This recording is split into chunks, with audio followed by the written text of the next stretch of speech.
You know, we've had a lot of folks ask for this recipe ever since it was on our chicken fried steak on YouTube that we showed all this deal, and that's sparkling potatoes. You know, the first time I made this dish was a long time ago, and I got to looking when I'd been on a ranch 2 days longer than we were supposed to.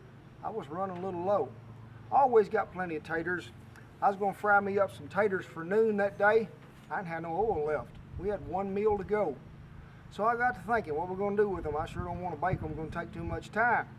So, looked in there, due to old Mike Butler and his drinking habit, I found me some Sprite that he mixes with that whiskey he drank on occasion, so I stole it. So we're going to take these sparkling potatoes we've been telling you about, and you can use any kind of potato you want. Russet, Yukon Gold, red potato, I don't care. Slice some rascals about 1/4 to 1/2 inch thick, leave the skin on them. Ain't no sense in peeling them, it's going to help them, I promise you. Put them in cold water and just let them stand until you get ready to do this deal. Then we're going to take 6 to 8 slices of good bacon. I'm talking good. We're going to cut it in strips about like that. Can you see that? That's pretty good hog meat right there. I'll tell you, that's one less than what we had. We've cut up 1 onion, large to medium yellow onion, day is what I like to use, and 2 jalapenos seeded. You want to leave this a little spicier, leave them seeds in it. Alright, we're going to start off with some of this bacon first. I'm going to rub it around in that old Dutch oven and make sure that I get some of that good stuff down in the bottom. Drain the water off these potatoes, not in your kitchen floor. I guarantee you, your little woman won't be too happy. We're going to put a layer of potatoes in there. And this is 6 to 8 potatoes. We sure have the recipe on a link here, I'll promise you. Dump the rest of that bacon in there. All these jalapenos and onions. And like I say, you want to make it spicier? Leave them seeds in it. You think even the jalapeno might be too hot for you? Hey, go with some green chilies. Let's mix all that up really good. We'll add the rest of these potatoes to it.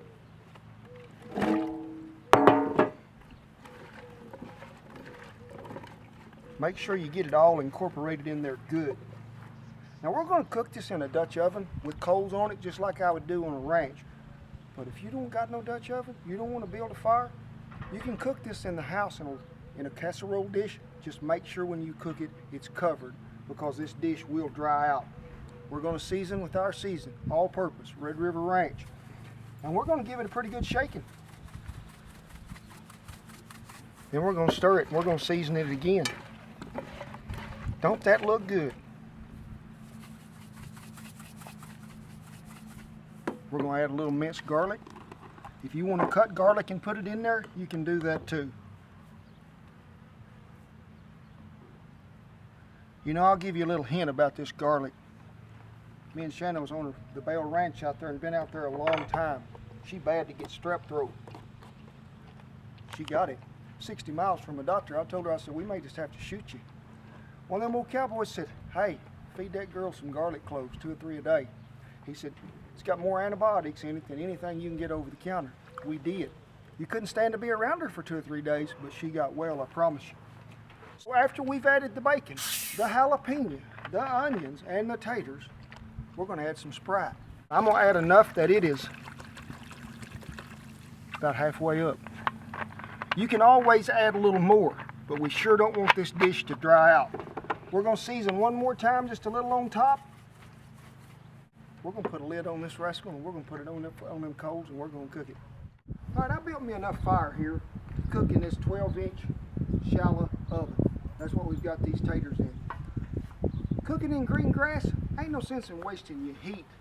You go to putting coals directly on something green or a little wet, you're losing some of your heat automatically because it's got to warm that ground up. It's got to burn off that green. So I just built it right here in the middle of where I'm going to start. Put our little trivet in there. Trivet? Yeah, it's a trivet. It's going to keep this Dutch oven from setting right on top of them coals. This is a little different than this bacon in a Dutch oven. This is like we're cooking a casserole. So you can be a little closer to that heat because this is something that we can actually see and we can stir as we're going along. So it's a little easier than just cooking bread or pie right off the bat. Let's put some heat on top of this rascal. You know, this has been on about I don't know, 6 or 7 minutes. Good hot mesquite coals. Oh yeah, we're doing some good now. Let's stir this thing around. Get some of that bacon up there on top.